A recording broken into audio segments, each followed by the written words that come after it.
Lick Onkit's villa, Kilara.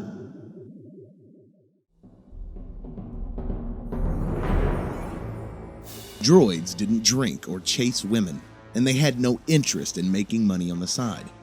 They weren't real warriors, soldiers with pride and honor, but at least Gez Hoken could trust that they wouldn't be found lying in the gutter with an empty bottle the next morning. And they did look truly magnificent when they marched. They were marching now, along the wide gravel path that led up to Lick Onkit's villa.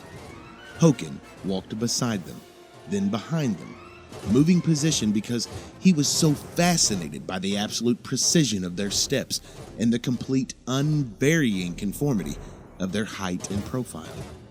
They looked like bricks in a perfect wall, a wall that could never be breached.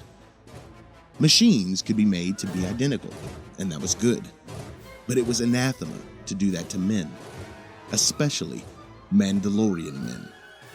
The Umbaran lieutenant raised his arm and brought the droid platoon to a halt 10 meters from the veranda steps. Roger. Lick Onkit was already standing on the top stair, gazing down at them in his fancy headdress and that Daikutla robe, like the weak, decadent grocer he was.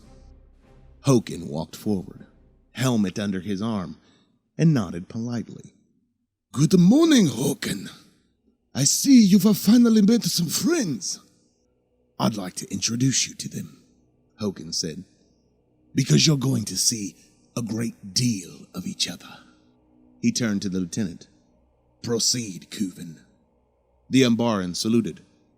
Platoon, advance! Roger. It was all vulgar theatrics, but Hoken had waited a long time for this. It was also necessary. He had to billet some troops near Uthon's facility for rapid deployment. They would be little use in the base 30 kilometers away. Onkit stepped forward as the droids reached the steps. This is an outrage, He said. The Trade Federation will not tolerate.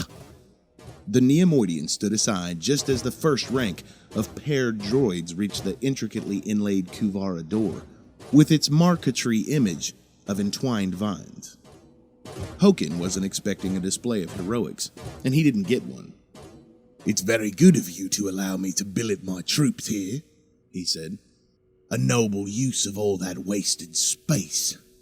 The Separatists are grateful for the personal sacrifice you've made to ensure the security of Dr. Uthon's project. Onkit walked down the steps as fast as his towering headdress and long robe would allow. Even by Neimoidian standards of anxiety, he looked terribly upset. He shook. He stood almost a head taller than Hoken, even without the headdress, which was rustling as if some creature had landed in it and was struggling to escape. I have a contract with Dr. Uthon and her government, and you failed to honor the clause that guaranteed adequate resourcing for security. Dr. Uthon's notice of penalty should be on its way to your office. I don't take kindly to betrayal. That's no way to address a commissioned officer of the Separatist forces. An officer? Field commission. Hoken smiled, because he was genuinely happy. I have no need of you now, Onkit. Just be grateful you're alive.